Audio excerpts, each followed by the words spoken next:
Kids, get your popcorn now. Let me tell you the story of the Space Viking. I was lightning before the thunder. Welcome back to Disney Marvels for week of July 10th, 2022. This is episode 185. Disney Marvels, the show about Disney, Marvel, Lucasfilm, Muppets, Pixar, 20th Century, the parks, and much, much more. If it has to do with Disney, it's fair game. I'm your host, Matthew Graken. So, this week's survey, just a generic one, wanting to know what your favorite portal on Disney Plus is. And portal is, on the top you have the generic listings. You have Disney, Pixar, Marvel, Star Wars, and National Geographics. I didn't have that many spaces. Twitter only allows you 4, so I had to combine Disney and Pixar. Figured those were the ones that came closest together in their content, that you can marry those two. It's synonymous. One could kind of go with the other nowadays. It's not too far off. So that's why I decided those ones could go close together, where Marvel is Marvel, Star Wars is very Star Wars, and National Geographic is very National Geographic. You can't put National Geographic with Star Wars, and you can't put Marvel with Pixar. It really doesn't work that way. So that's how I went with that. So the results are in. You voted, and this is what you had to say. Nobody had any love for National Geographic, which is a shame. There's a lot of good content on there, but I can't talk. I didn't vote for National Geographic either as my favorite portal, but there is a lot of great content, and I'm sure you all can agree with that. Next up was the Disney Pixar part. 8% of the vote went to Disney and Pixar. 25% of the vote went to Marvel, which means congratulations, 67% of you, 67%, well over a majority, said Star Wars is your favorite portal. And with so much great content, I can't blame you. As we just talked last week to Anthony, a lot of great content with Star Wars, a lot of great content coming to Star Wars. Just like Marvel, a lot of great content there, a lot of great content. Woo, I really can talk tonight. Is coming to there as well. All of them, great choices. Really, you can't go wrong with any of them. But, of course, we all have our favorites, just like our children. Just kidding. So, that being said, I do want to apologize. We did start the live show this past Saturday, and I was having technical difficulties. I did not know I was having technical difficulties until later, and I tried to edit the show for the audio stream. So my apologies. Try again next week. Tweak a few things. See if we could get that worked out. Not exactly sure what went wrong, but could take a couple of guesses. And we'll try again. Hey, if you jump on, let me know if it works great, if it's not working good, the audio, and we can figure it out from there. I think I know, but trial and error. Really, it is all trial and error. So, join me, live show coming up. Also mentioned in the live show, we have our Facebook page now going. You can look it up. It is DMP Fans. So Facebook.com. So you go into Facebook, you search up DMP, like Disney Marvel's podcast, but just the initials, DMP Fans, F-A-N-S. Make sure you put that S on there. And we will come up. It's either us or the Des Moines Police Department. So, yeah, check us out. Disney Marvel Podcast Fans, DMP Fans on Facebook group. Join up. A lot of stuff coming there. So, we'll be going there. And on that note, we'll be back after these brief messages from our friends and sponsors.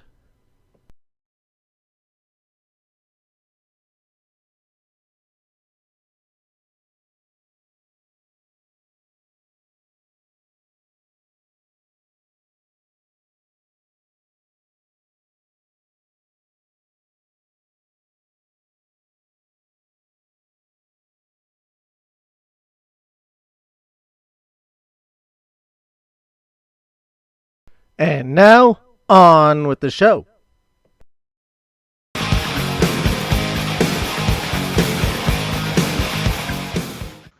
There was a movie many years ago about an Asgardian who wasn't worthy, fell to the earth, and learned how to be worthy through the young woman that he met on his journey who hit him with a truck. And just like true love hitting you with a truck, the latest Thor movie, Thor Love and Thunder, has been brought upon us. The fourth Thor movie. This actually marks the first time that we've had a fourth movie for a Marvel character. And like many other fourth times, to talk about it, I have Mr. David Gelman joining me live on the other end of this computer. We just raced out of the theaters, are recording this to have it drop in an hour and a half. Dave, thanks for coming back on. Yeah, basically, I got home in record time, and you said 10 minutes. I said, okay, let's go. Here we go. Thanks for having me. My boys right down. All right, that's it. No, to bed. Yep, I gave Kaylin my quick review, kissed her goodnight, downstairs. I passed on my quick review to Matt Leonard. I haven't reached out to Isaac yet because I'm sure that he is beat from his new job. Yep. As you would well know what that's like. I know fully, yes. And yeah, we'll be talking to them. I'll be talking to them probably off the show about their thoughts and comments, or maybe post it online or whatnot. But we're here now. We're here now to talk about Thor's Love and Thunder of the movies. We'll try and do it spoiler free, at least for a bit, and then we'll warn people that at this point we'll go into a little more depth about the movie. So if you've already seen the movie, you'll get to hear more of our thoughts. But if you haven't seen the movie, we'll give you a brief overview ahead of time. Again, spoiler free. We'll give you our opinions on the movie, and then I'll let you know at that point. So overall, I was a little nervous going into this movie. I'm not sure about you. Agreed. Very nervous. I as much as I enjoyed Ragnarok, I was thinking, are they going back to the well too much? I mean, Taika, to me, did a great job with what he's shown me. He could be a good director in Mandalorian. Right. And the episodes that he's done in Mandalorian have been very well done. So I wasn't sure, how this would play off. The previews, I thought, sometimes they show you one aspect and throw you a curveball, and I was really hoping that was the case here.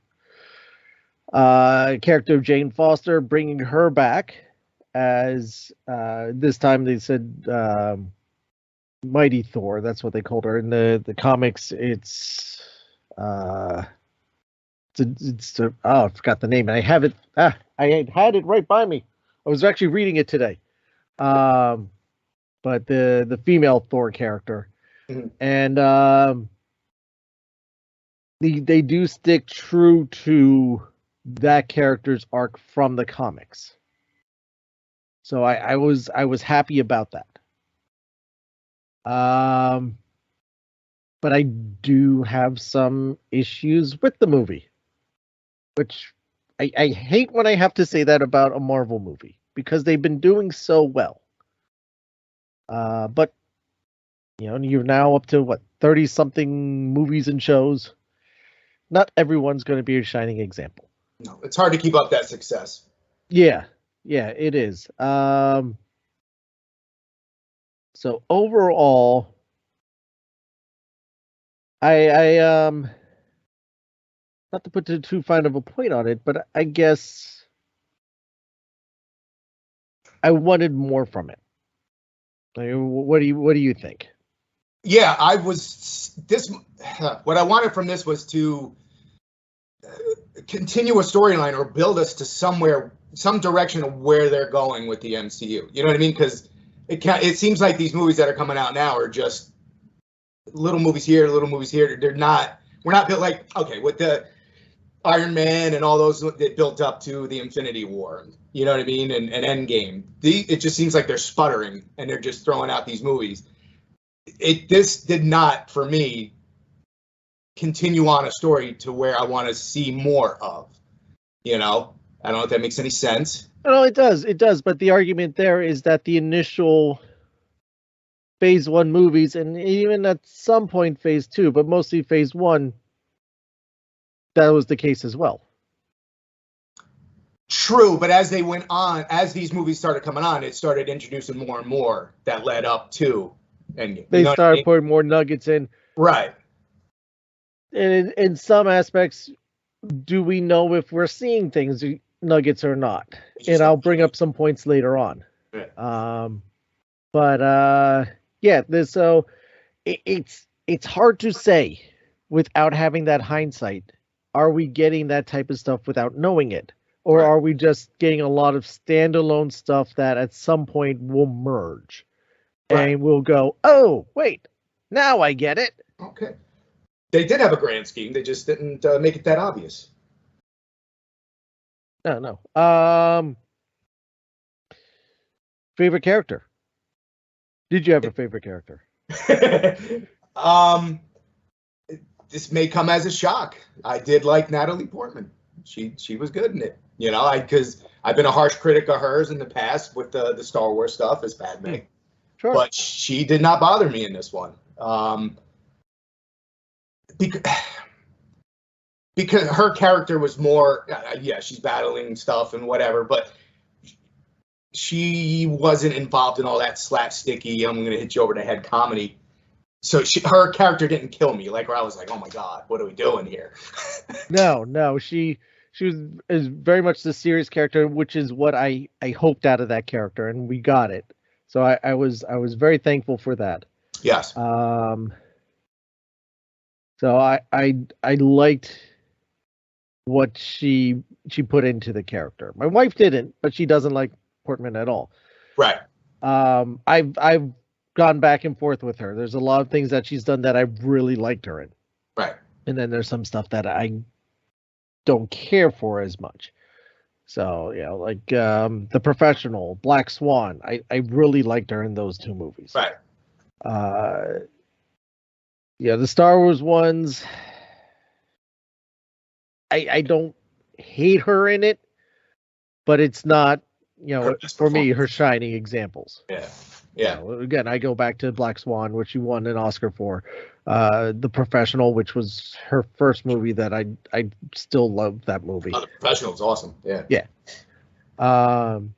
So that, you got some really good examples to go back on. So, you got a number of arguments with her talents. So I give her a lot of credit.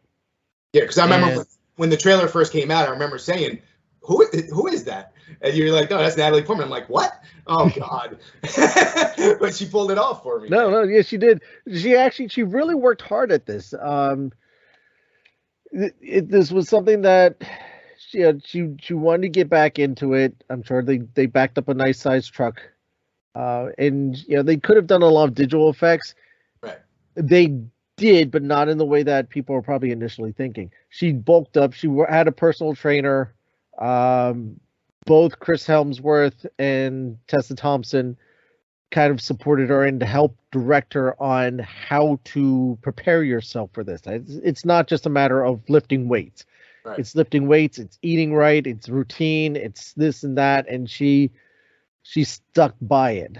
She had a personal trainer help work with her, and she learned to eat right. Nominee Pendergast was who she worked with. Mm-hmm. And helped to develop the muscle. And she said it wasn't even just like surface muscle, is deep core stuff as well. So it really got her. She looks like she's got a tiny frame to begin with, so she had to put the mass on to look bigger. Yeah, right. She's not a big person, so no. I mean, she really bulked up and she dedicated to this part. Mm-hmm. So that is something that she really put herself into this role.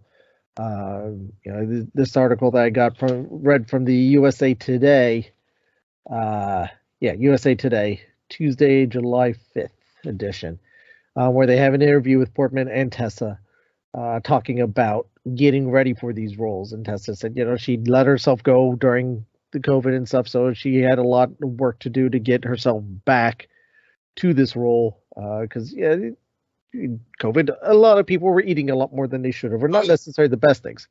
Right. So, there was something here. What was it this last part here? Where Thompson prepared with an intense diet, lifting weights, and doing 2 hours of cardio a day that resulted in a new love for audiobooks. Getting stronger is a mostly really fun, but also kind of torturous.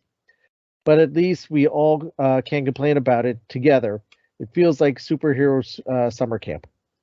Hmm. So, it was something that they bonded together, I guess, on the set to get themselves going. I mean, Helmsworth, for the most part, always looks like this. I was watching his. This is from last year, 2 years ago, I forget when. His shark special about the sharks off the Australian coast. Right. And he's walking around, and even there, he looks like Thor. Yeah. He was not even working out for it. He's like The Rock, man. The Rock's always Diesel, so it's like Yeah. Yeah. Ever since he took on the monarchy of Thor, he's always just, I guess, paid attention to his body and how he takes care of himself. Mhm. You go back to the Star Trek movie, the J.J. Abrams Star Trek movie, where he plays Kirk's father, and he's not that big of a, you can tell the muscle mass is not there for that Right. role. So Different role. Yep. So, yeah, he's they really put themselves into this film to prepare for it. I thought visually a lot of the visuals were really good, where they, you had a lot of bright colors at certain points and muted to no color at some points, and those hit the right notes and right tones Right. for those moments. The Guardian Galaxies are in it. 15 minutes though. They're really not in it that long. So Who was your favorite character in it? my favorite character, I probably would say Natalie Portman as well. Either her or I'm not really being facetious because I enjoyed they are characters from the comics, and I thought they added a nice part was the goats. The goats. They're actually in the comics. Yeah, they're actually characters from the comics. Yeah, they're Kim goes to me before saying, "Why do they have to bring Zeus and another character into this?" I said, "Because they're actually from the comics." Right. They are? Yeah, they've been around for decades. Yeah. I'm not big on the comics, so I thought they were just the side character that they threw in. Yeah, no, the goats are in there. They're even in the series I was reading for Lady of Asgard or whatever. I wish I could remember the title, and I'm not going to run upstairs to get it. And I read about half of it today.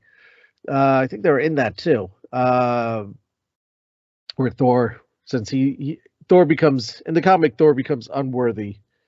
And the way that Jane Foster gets Mjolnir is by Thor's mother granting her the ability. Right. Because she said there always needs to be a Thor. Mm-hmm. So a protector of the realms. So she makes, she gets Jane. Jane becomes, worthy and takes that on. Obviously I knew, well, that's not happening in this movie. Right. But how they went about it, I thought was really nice, and it has a nice link and symmetry to how how she gets granted the powers. Right. So I like all those little story arcs and moments, and I like the complete. It was a completed arc. It was a completed story arc for her character. It was a very defined beginning, middle, and end, and you could follow along on it. And I thought that end was well done. Mm-hmm. So yeah, it's a mixed bag for me on this one. And again, I felt that in some ways they tried to go back to the well too many times, even though this is only the second time Taika's done the Thor movie. It's like we want it to be Ragnarok, but we don't want it to be Ragnarok. We want it to be Ragnarok, and we don't want it to be Ragnarok. And I think that did, in the end, hurt the movie. Right, but in Ragnarok, it was a complete balance of comedy and action and story and all that jazz. This one, it just seemed like they couldn't go 2 lines without trying to drop a joke. You know what I'm saying? It was just Right. too much. It felt forced. It felt awkward at times. And I'm like, can we move on? And that was kind of one of my fears is, and like I said, I was hoping that in my mind, we could start off on the comedy. That's fine. Especially you got the Guardians on there. That would be very natural. And then we slowly form into this more heavier tone and darker aspect of Thor, which is we got moments of it. Mm-hmm. And we got parts of that, but we didn't get it in the right balance and ways, I think. Right. And even the bad guy in this, he's not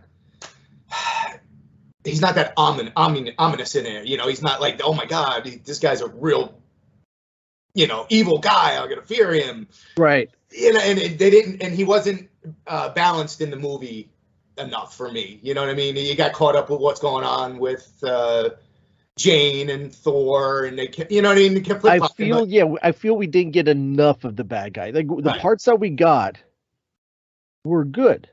Right. I thought. But I don't think we got enough of it. Like to really, appreciate him. Now, granted, I walked in like 3 minutes late where we got a lot of his backstory. I'm not sure if you. No, I missed that too. We all missed that going in. I mean, we got that at the back end of the movie where I think they filled in some of the parts that we missed. Right. But it's no fault of our own because the theater. Yeah, well, the theater kind of screwed things up. Yeah, we won't get into that, but the theater screwed things up. Yeah. When does the movie actually start? When the movie is supposed to start? Yeah, exactly. What happened to the 15 minutes of trailers? 15, 20 minutes of trailers. Come on. And you're supposed to turn the lights off. Yeah, exactly. Anyway, so I guess it's a mixed bag for me. I unfortunately do have to be on the little harsher side. So out of my 1 to 10 scale, 10 being the best and 1 being, complete garbage.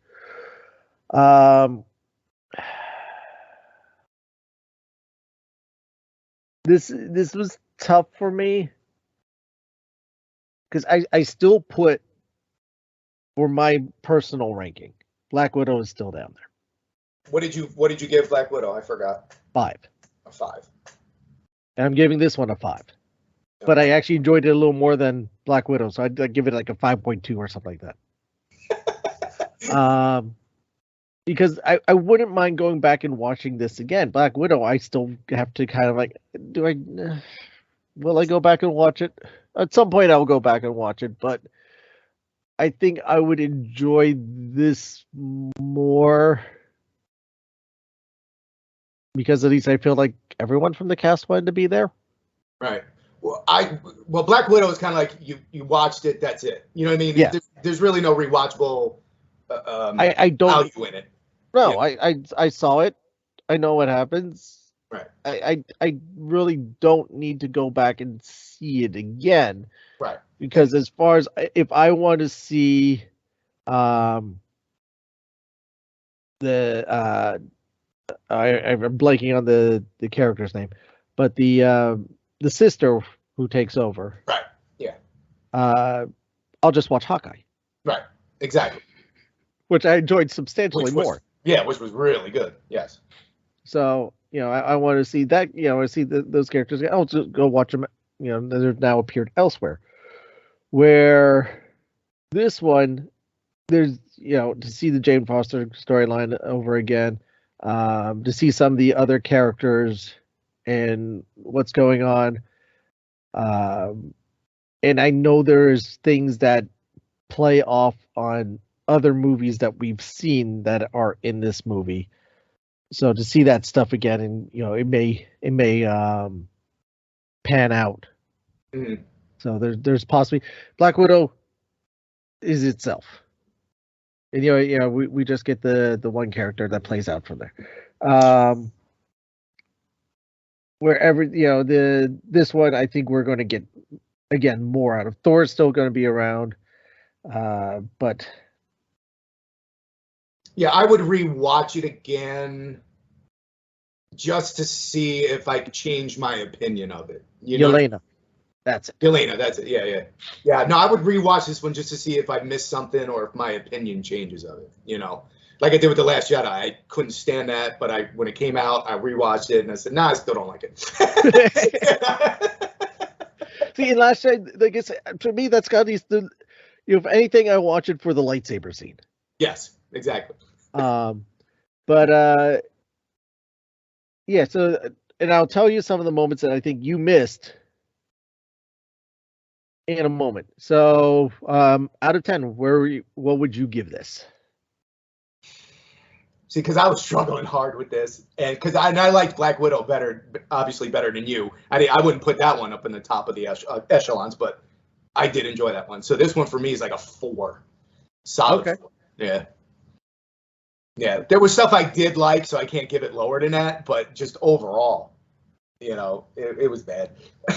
Yeah, and again, my disclaimer: everyone, so every movie is someone's favorite movie. Right, exactly. So there are people out there who absolutely rave and love this movie, and I'm not going to knock them. I'm not going to argue with them. If you love this movie, good for you. Tell people how much you love this movie. Please go right ahead. Yeah. And any movie studio out there would love to have a movie like this. It was it was the 3rd biggest opening of the year. It was the number 1 box office in the world. It dominated theaters this past opening weekend. I'm not saying that you shouldn't see this movie. Exactly. Yes. I think you definitely need to see this movie, but hedge your bet and your expectations. Especially if you did not like Ragnarok, like a certain host on this show, not being me, but has the same name. Then wait, Kim didn't like Ragnarok? She does have the same name as me, but she has the same last name as me. She doesn't have the same first name as me. Matt Leonard didn't like Ragnarok. Oh, Matt. Oh, I'm sorry. Yeah. Because I was like, wait a minute, who didn't like Ragnarok? Leonard does not like Ragnarok because it felt it was too much forced comedy. Oh wow. So I already texted him, take your time. Yeah. Okay, get home, and the first thing I do, take your time on this one. So I'm like, you didn't like Ragnarok, you're not going to care for this one probably as much. Yeah. So he was a little shocked, but I'm sure he's appreciative. He'll see to it at some point.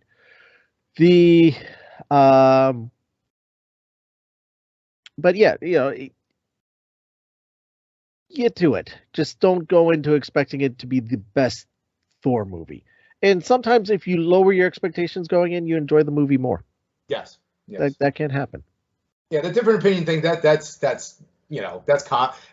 there's 2 people I talk to at work, and I know for a fact because I posted something on Facebook. I'm pretty sure he saw it and loved it. So I know first thing tomorrow morning when I punch in, we're going to be talking about how he loved it and how I hated it. It's good conversation. We just debate over the movie. Well, no offense, Dave. I did tell your wife this morning. Expect Dave to hate this movie. 25 minutes in, I think it was I whispered to Pete, "This is bad." I think I actually heard you, even though I was 5 seats away. So, and on that moment, we will now go into a little more detail. So, spoilers abound. So, if you haven't seen the movie yet, please pause the recording, go see the movie, or whenever you get to see the movie, and then you can come back and revisit this. Beautiful thing about podcasts is we'll be here for as long as the internet is around or I keep the servers up. So let's on that note, give everyone a moment and we'll dig into it a little more. Okay. All right, everyone gone? Yes, all right. Okay, good. So now a little more details. My biggest problem with the movie wasn't Jane Foster. Wasn't Gore the God Butcher. Wasn't Valkyrie. Wasn't Korg. It wasn't the goat. Wasn't the goats. Definitely wasn't the screaming goats. To me, you got the right amount of the goats. Yeah. In the beginning, I was worried in the beginning because they were there. So I was going, oh, you're going to oversell these things, and they didn't. Pull back, and they did. So yeah. Wasn't the Guardians? It wasn't any of that. It was Thor. Yeah. I agree. My biggest problem with the movie is Thor, because they made him an idiot. Yeah, and you can see that from the original Thor to now. He's become dumber as we've gone on, basically. Ragnarok, you got a little bit, but it was manageable, like manageable stupidity. So it was more ego that he was tripping over. Right. This was just flat out stupid. Right. And like I said, all the jokes they felt forced and awkward out of him, and I'm like, yeah, it's just he's delivered better performances in the past. Let's put it that way. Yes. It wasn't for lack of anything. It wasn't that he doesn't know the part or doesn't want the part. He just, in fact, this is what Leonard had to say, and I hope he doesn't mind me putting it in here. He said he blames Taika Waititi a little, but Paul Feige, the Ghostbusters, answer the call a lot. Helmsworth claims he learned how to do comedy on Ghostbusters, which is bull because Helmsworth has always been a naturally funny. But now he knows how to quote unquote act funny, and I think it ruined him. My big problem with Ragnarok was how hard he tried to be funny, and I'm a bit afraid that Love and Thunder would be much the same way. So that's Leonard's take on it. And but he was in the Melissa McCarthy Ghostbusters. Yes, because I still haven't seen that one yet. I did. Yeah. What's his acting? Similar acting? I mean, I know it's a different role. I know it's a different role. You know what? No, he wasn't even that. He wasn't. It was a little more closer to Ragnarok than it was to this. Okay, I got you. This was just. Yeah. Like, it's in the trailer. Where Star-Lord standing there, look at the people, towards the people that you love and this stuff, and he just blankly gazes over at him and gets in the way. It's just like, and they kept running that same type of gag, more or less. Yeah, and the handshake was awkward, and they kept doing the finger touch and stuff, and I'm like it's cringeworthy stuff, man. Yeah, there was no need for that. No. You think you're trying too hard to be funny. Yeah. You can naturally do stuff funny, and that was just going too much into it. And I think further along into the movie, when you had the scene where Portman and Helmsworth were together on the ship, and it was just the two of them, and she's starting to open up to him, he was still an idiot. Yeah. Where you need to strip that back and really play onto the emotions, because you were doing that with one character, but you weren't doing it with another character, and that's the problem I have with the writers. And that, the thing too is there could have been some really funny stuff there was funny stuff in it, but it didn't hit as funny because of the non-stop forced humor, like the Mjolnir and the axe. You know what I mean? The axe getting jealous of the hammer, and it kept coming out of the screen, and you'd see him. And that's kind of one of the weird things. And I'm glad I did this because like I said, I read some of the comic. Mm-hmm. Thor actually does talk to the hammer. He has conversations with Mjolnir. Okay. So that's not actually canon. That's actually canon. From the comic books. Okay. It's fine. He can talk to it, but it's just like Stormbreaker having an emotional, being the jealous girlfriend. All right, that's a little bizarre, and I don't know. I can't say for sure that being completely accurate. Right. But do you agree that might have hit a little bit better if we weren't beat over the head with all the slapsticky stuff? You know what I mean? Like if they I think they did run that a little too much. Yeah. So I think they did run that a little too much. And again, going back to the scene that I'm talking about, then you have Korg starting to sing this bizarre song. That's where I lost it. Like, why? Why?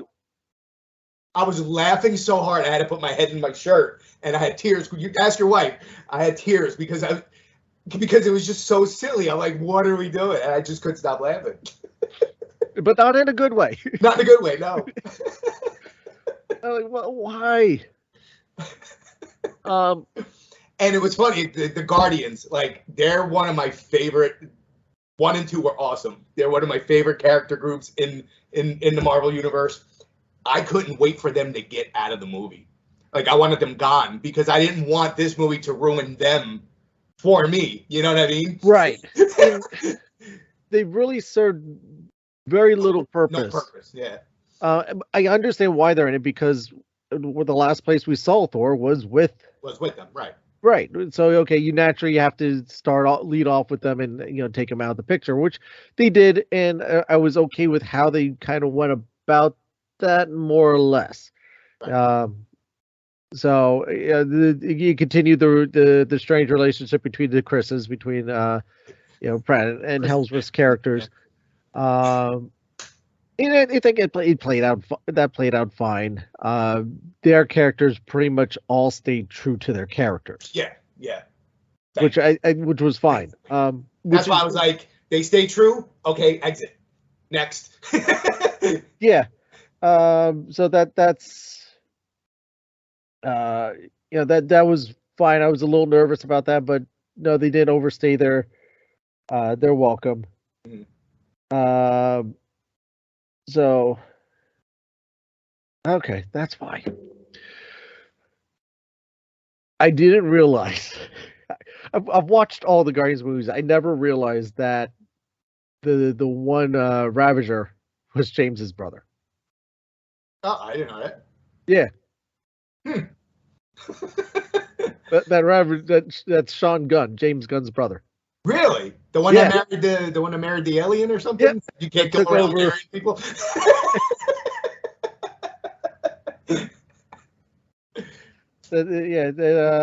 What's Craig or something like that. But took over for Yondu's character. Yeah. He's now got the fin and stuff. Yeah, right. That's Sean Gunn. Okay, so I'm not the only one that didn't realize that.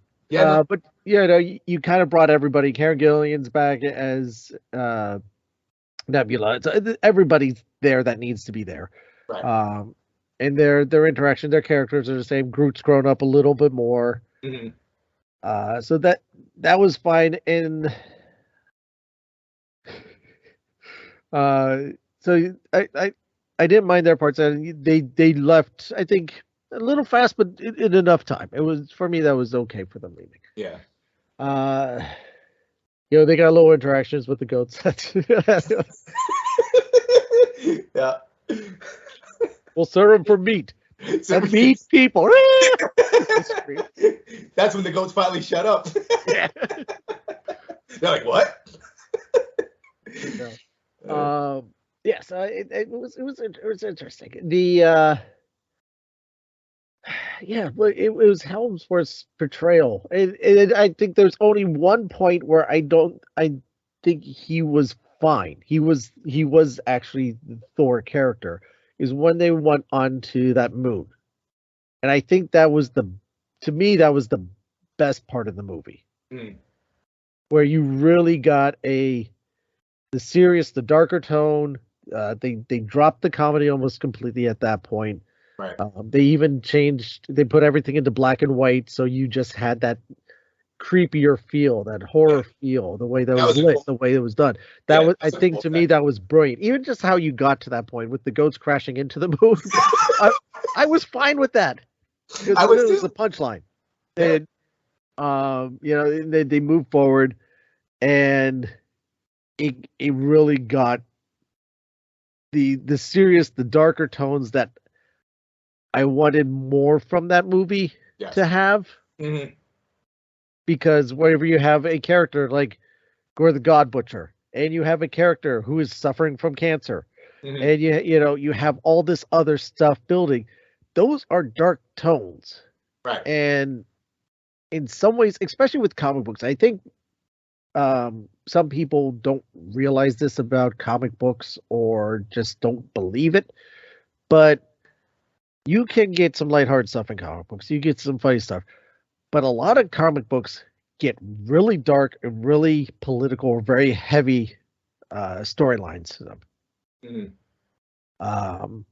So these are things that it's not unnatural for comic books to have it. Everyone goes back to thinking comic books as, or the translation of a comic book needs to be the Adam West Batman. Right. And that's not true.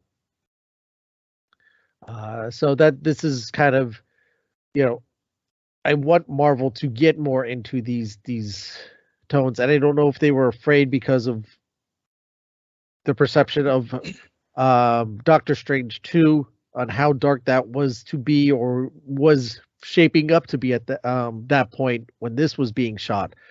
They stepped Doctor Strange 2 back because it actually was a darker movie than what we ended up with. Right. So they were afraid, okay, 2 dark movies back to back, we can't have that, so let's throw in some more lighthearted comedy and things. I don't know. But I mean, we carried some of the dark tones. Jane Foster's arc, and they ran it through completely because they could have carried that character into possibly the next one and then have her killed off. Because again, I didn't know how her storyline played out in the comics, but I just had a feeling they were going to bring her back somehow. Like I thought, what was the bad guy's name again? I'm sorry. Gore. I thought he was going to actually use his wish to bring her back, but he didn't, and then she ends up, passing. But like, yeah, it was whatever. Well, and I think for the and there's the 2 end credit scenes. I should have mentioned this earlier, but there's 2 end credit scenes. The second one, I think, cements that she's done. Yeah. Yeah. Welcome to Valhalla. We have plenty of beachfront living. Right.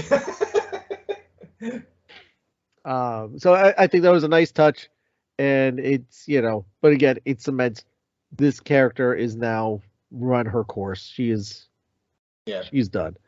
So I thought that was a nice finale, nice way to do it. They didn't sugarcoat everything. They even they did the foreshadowing part. She's on her way out. She doesn't have much left, and they made the choice very visceral. It's like, you wield that hammer again, you're done.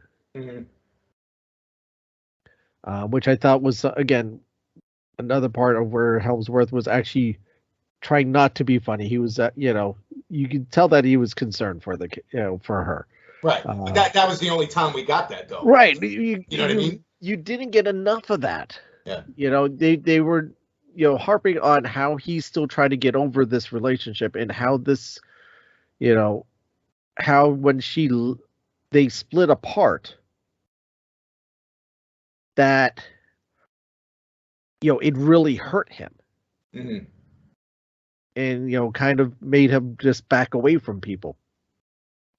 And when you think about what Thor has gone through in the past couple of movies, they put him through quite a lot. Between Ragnarok, they destroyed his homeworld. In Infinity War, they destroyed half of his people. Right. At the and also in Infinity War, he didn't stop Thanos. He could have stopped Thanos, and he didn't. But then they kind of had that opportunity. Then they at the beginning of this movie go like Thor, he lost this guy and this guy, and who knows who this guy is. Yeah, I forgot about that part. Yeah, he has experienced a lot of loss and stuff, but he's been through the ringers. But that doesn't give him an excuse to act like that, though. Well, and that's kind of the thing. It's like you can have a tortured character, and you can have a character. I mean, think of Elizabeth Olsen's Scarlet Witch. I mean, again, another very tortured character. She's not stupid. No. I mean, making bad decisions, yes, but she's not stupid, and you can tell she carries the weight of these losses. Mm-hmm. So okay, Thor's carrying the weight in a different way. He puts it on physically, and kind of gives up the superhero biz. Okay, but it doesn't have to make him an idiot. Mm-hmm. And again, that's where I have the biggest problem with this movie. Is just I just dread it every time you open it. I'm like, oh god, what are they gonna make him say now? Right. And I wonder when they're making the movie, like, was he okay with how? I mean, he probably doesn't have a choice in the matter, but you wonder as he's making the movie and he's acting and stuff, that how this is going to be portrayed. Like, is he okay? Kind of like how I guess Mark Hamill didn't like how Luke was being portrayed. You know what I mean? Last Jedi. I wonder if he had like that remorse, like, hey, this is not how I want to do it, but this is how I'm being told to be. And make sense? You know what I mean? Like, yeah, I don't know. I haven't heard anything. And being that's Helmsworth, I don't think you would ever hear him say that. Yeah, Mark Hamill's more vocal. Yes, especially now in his elder years. Yeah, well, I wasn't going to go that far. But yeah, more mature years. Yeah. So yeah, Helmsworth is more the the team player. So yeah, I mean, but does he feel that way? That's what like, when he's delivering these lines and he's sitting there going, I went from that Thor to this Thor. The heck?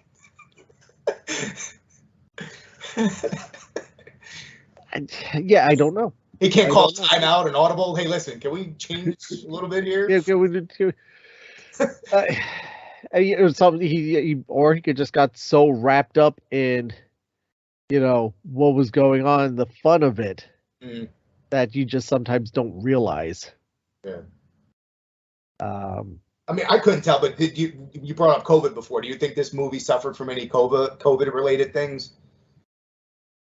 It's quite possible. It is quite possible that some COVID stuff did affect it in the final product. I mean, they shot it last year, I think. I forget when the actual production of it started, but yeah, it was. I think it was filmed They filmed this right after Shang-Chi. Mm-hmm. Shang-Chi wrapped. They started this. They filmed it mostly in Australia. So it is possible. It is possible that COVID did play a part in it. That aside, like I said, there's parts I enjoyed. There's stuff that I could tell leads into it. So obviously you had Zeus introduce Hercules at the end, but after Thor's battle, Thor, Valkyrie, and Mighty Thor's battle with the Zeus, did you realize who's standing outside of the dome? No, I did not. You had two of the Celestials. Really? Yeah. Ah. Did you notice what was about to fall and crush the children? No, I did not. A head of a Celestial. Ah, see, this is why I got to watch it again.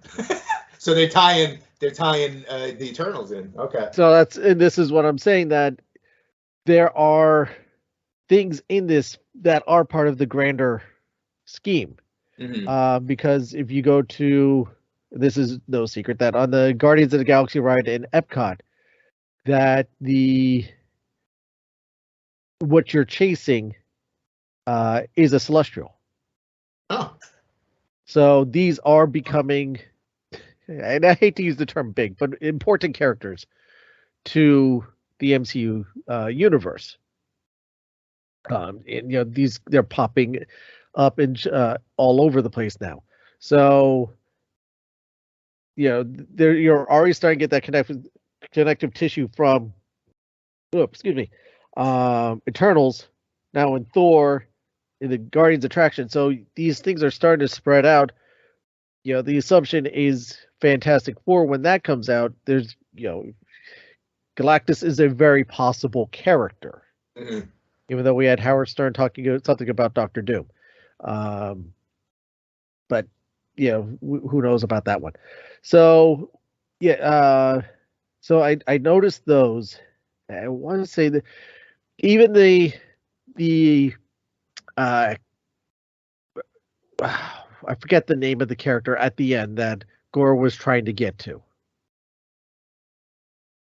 So you have this character. So he goes through the portal and you see the whatever omniscient being. Yeah.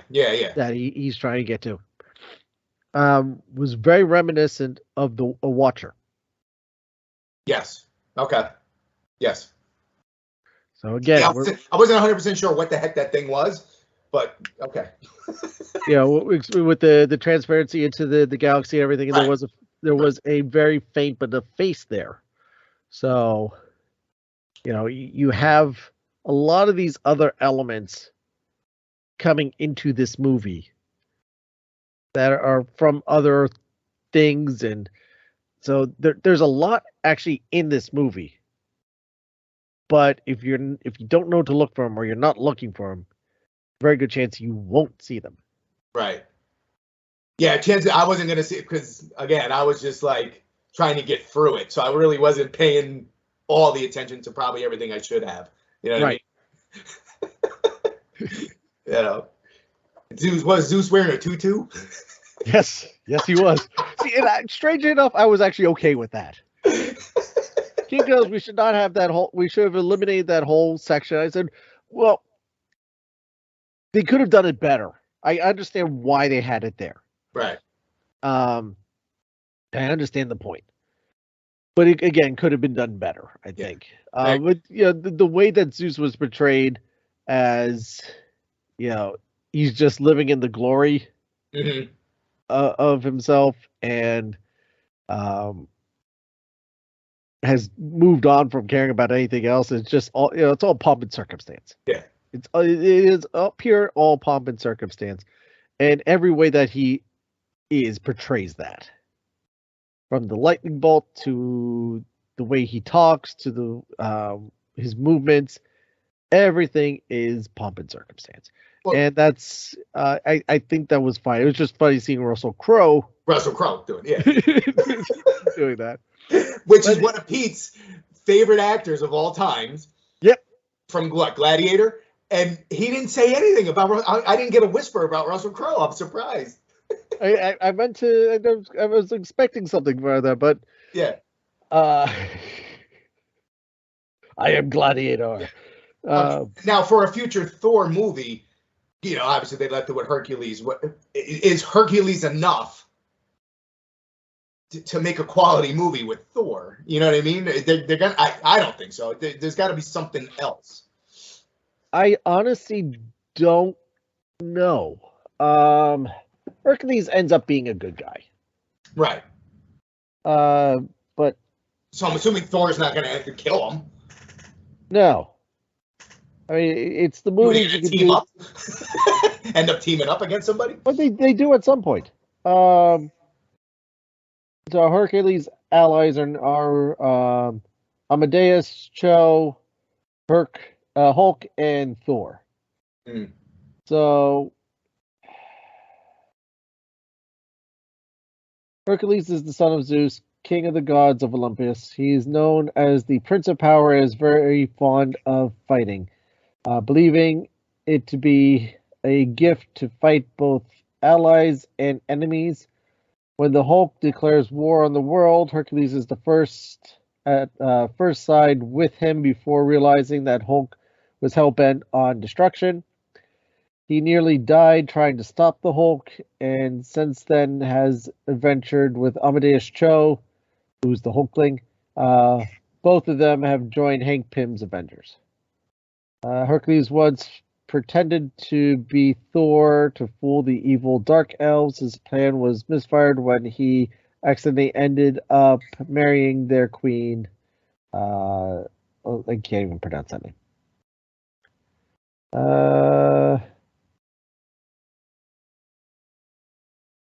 Hercules' golden mace is strong enough to survive even direct blows from Thor's hammer. So, yeah, that's what I got on Thor from the Avengers: The Ultimate Character Guide book. And was there any significance to? I mean, he's a smaller character, but the Dwayne Rock guy. I don't think so. Yeah. I don't. No, I really don't think so. Were we supposed to take that as a play on word for Dwayne the Rock? You know, Probably. probably. Probably. Plus the mustache, you know. Yeah. Yeah, that's yeah. That was just a yeah. Yeah, I don't think there's any significance in that.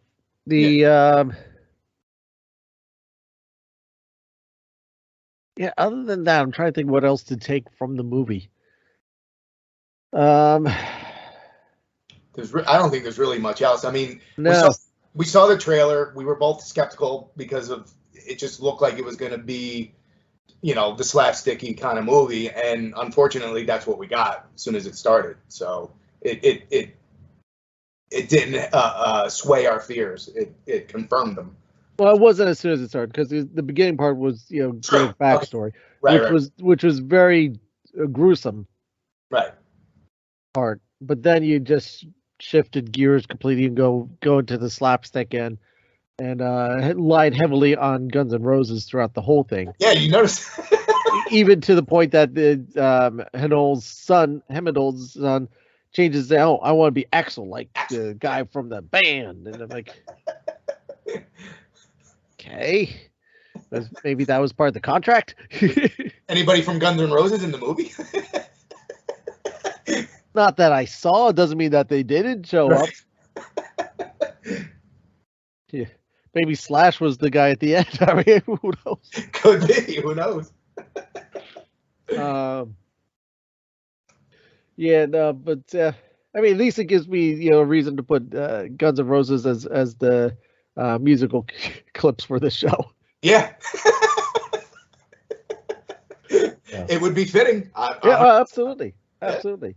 So yeah, there's our thoughts. I mean, that's just our thoughts. Again, I'm not trying to say avoid this movie whatsoever. I'm not saying it is an absolutely worst movie I've ever seen, because I've seen some really bad movies. Yeah. And this is not one of them. It was just disappointing. It was, for the standard that we have set now for these movies, for Marvel movies. I feel they have now kind of slipped a little bit. Right. Again, you know, you put out so much, not everything is going to be a shining gold star, and any studio would want even Marvel's least movie. Right. I just think they need a direction. Like I don't know. You like you said, we might be getting the subtle hits of a direction. I want it to be a little bit more obvious of their direction so that, you know, I can get on board with whatever they're trying to accomplish. I want to say I heard. I could be completely wrong with this, so don't quote me. This is just from what I thought I heard, that Feige does actually have a direction, but he really doesn't want it to be super obvious at the moment. Mm-hmm. We will get to it soon, but he doesn't want it to be just yet. Who do you think's their next big baddie? Well, we know Kang's coming up in Quantumania, or should be. We were told that he was coming up in Quantumania. So then we also know that Galactus should be showing up. He was mentioned in Loki, right? Right. He's the other, you know, the more feared guy. Mm-hmm. The more feared variant. So So we got Kang. We'll have Loki though. I think now supposedly before Quantumania got switched with the Marvels. So no wait, Quantumania we will be getting now earlier next year. We're supposed to get it later next year. They flipped the two. Okay. So I think the Marvels, if I remember correctly, Marvels we're getting in the summer. Quantumania will be getting in the first part of the year. I'm pretty sure on that. I'll double check, but I'm almost certain on that. What's the Quantum Mania? What's that about? Amanda Lost Quantumania. Yep, February 2023. They really haven't. It just the further adventures of Ant-Man and the Wasp. They haven't released any. So quantum being the quantum realm. Yeah. I didn't put two and two together. Gotcha. Yeah. Okay. Good. But what that means into anything, who knows? Yeah. Who knows? We're going to get obviously Jonathan Majors as Kang the Conqueror. Oh, that's interesting. Huh. Oh, Bill Murray plays a character in it. He dropped that he is in the movie. Obviously, Paul Rudd is back as Ant-Man. Michelle Pfeiffer is supposedly back as Jan Van Dyke. Evangeline Lilly as Hope. Michael Douglas as Hank. There are some other characters mentioned, so if you do not want spoilers, do not go to IMDb. Yeah. So you have because you have some other characters that are showing up that actually show up sooner than that movie, but it hasn't been officially confirmed yet that they're going to be in something before that. So you have a number of things happening in that movie. So again, a lot of this connective tissue because now you have not just the movies, but you have the TV series, the Disney Plus series as well that are getting pulled into things. Which I'm you didn't get that in Thor, but you have gotten it in. You got it. Obviously, you got it in Doctor Strange. Doctor Strange, yeah. Yeah, which we knew. You got more than I was expecting because you got the what if stuff in there too. You have now Wakanda Forever is going to have some. I'm trying to think. I don't think anything from any of the series is definitely coming into there. And then Quantumania stuff from Loki and stuff from other stuff. So it is building. So whatever this kind of direction we're heading in is larger than I think most of us realize. So, but we won't see anything from Kang until when? Probably the next Loki series. Like they'll go into more into that. Quantumania. It's February. Oh, he's definitely going to be in that. Yeah, he's in February. Yeah. Okay. So to what extent? We don't know. Yeah. Don't know. But we will be seeing Kang again in February, and then whatever that means for Loki season 2, which comes out. It's in production, so I don't know if that's next year or what. So what's Marvel's next thing? The She-Hulk, right? She-Hulk in August, and then Wakanda Forever in November. All right. That's the future of Marvel as we stand. I still look forward to all of it, but we will see. Supposedly, again, we'll be getting more direction soon, but when that will be, I couldn't tell you. Yeah, me neither. So, Dave, thank you for coming on. Thank Yes. you for sharing your thoughts, and we'll be doing this again soon. Awesome. Thanks for having me on again, and until the next show. Yep. Take care. Take care, bud.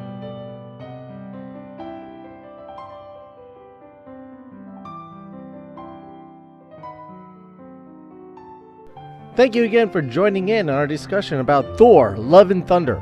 What did you think of Marvel's latest movie, Chris Hemsworth back as Thor, and Natalie Portman as the mighty Thor, bringing back the cast of wonderful, wonderful characters? Let us know Join discussion on our Facebook group, facebook.com/group/Disney Marvels Podcast, on our new and improved Facebook page. Link is here in the show notes. On Instagram at Disney Marvels Podcast, TikTok at Disney Marvels Podcast, and on Twitter at Disney Marvels. And don't forget to subscribe and join our YouTube channel, where we'll be going live on Saturday nights. And also, we got other fun content coming up there, and you can also get the audio version of this show on there as well. Lots going on the YouTube channel. You can leave a voice message through the Anchor app and or Anchor.fm website and be heard on the show. You can be part of this show as well, just simply by leaving a voice message. You could also record a message electronically on your smart device, your phone, your tablet, your computer, whatever you have, and email it to disneymarvels@gmail.com. Also, if you have any questions, any suggestions for the show, email to that address as well. We'll get it. We always look forward to your emails. Don't forget to check out the latest Disney Marvels blog at disneymarvels.blogspot.com. Links to all of these, including the new Facebook group, are in the show notes. Please make sure to join up there. Let's get things moving on there. I want to thank you for your time. I know how little time we have these days with everything going on, especially it's the summer and people are going here and working there and social gatherings and parties and just tons of things going on. So the fact that we get to spend some time together really means a lot to me. Thank you. Thank you so much from all of us. We just ask, please share on your social networks, share it on social media that you're listening to the show, send a link to the show. Or if you really, really want to help the show out, give us a rating or review on either Spotify or on Apple Podcast. We have all 5-star reviews on both of them at the moment. Really appreciate it. It truly means a lot to me, to us over here on as the team, that we gain that kind of feedback. And please add to it. Keep it going, because the more people rate and review the show, the more that those podcasting stream services will promote the show as well. Free! No one has to pay anything. You just take a couple seconds, leave a review, and boom, you've helped the show out for a long, long time to come. And it just helps the show grow that way. The more people we have join our family, the better it will be. Walt believed in Big Disney family, so do I. Don't forget to subscribe to the show while you're at it. This way you'll always know when new episodes are posted. And while you're at it, consider becoming a premium subscriber. Really help the show out. You can do this over at anchor.fm/DisneyMarvels/support to find our Patreon page. You can also check out the latest Disney merchandise at the shop. Get some cool, fun Disney Marvel podcast stuff. I have some new designs in the work. They should be out hopefully this week. Get yourself some cool summertime shirts and swag, some fall hoodies, mugs, whatever. They got a bunch of stuff, magnets. They got a lot of cool stuff over there. It's part of TeePublic, so they're always having sales too. Check it out. Get yourself some cool stuff. Help the show out in the process. You can find links to these in the show notes as well, because remember, this show is brought to you by listeners like you. Whatever you're facing out there, whatever darkness has seemed to surround you, whatever is weighing you down, don't give up. Don't give in. Be your own hero. Face the challenges. And remember, just like Thor, you don't have to do this alone. There's a support system out there that cares a lot about you. It may not always seem like it. And you may be embarrassed or scared. But taking that first step, again, being your own hero, taking that step, will change your life. And change it for the better. I promise you that. And we are always here for you as well. Never give up, never give in. Let your light shine for all to see, because it is beautiful like you are. Now I'd like to end this week's show with a quote from Walt Disney himself. Childlessness. I think it's the equivalent of never losing your sense of humor. I mean, there are a certain something that you retain. It's the equivalent of not getting so stuffy that you can't laugh at others. And that's from Walt Disney. Thank you again for listening, everyone, and I'll see you next time.